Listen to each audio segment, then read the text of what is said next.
How to fix Cash App sponsor request limit reached. Hi guys, welcome to our channel. Let's begin. If you're getting a sponsor request limit reached error on Cash App, it likely means you've hit a limit on requesting or receiving funds from a particular sponsor. In order to fix it, the first thing you can do is wait for 24 to 48 hours.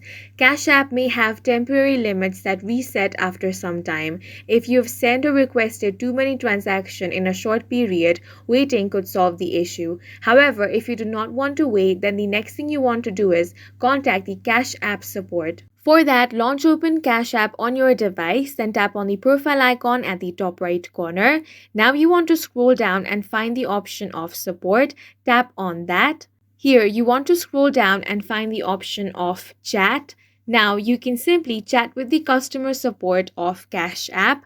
Go ahead and message them that you're facing this issue. Make sure to provide all the details that they require. After this, the customer support will help you fix this problem. And that's it for this video. If you found it helpful, please make sure to hit the like button and subscribe for more videos like this.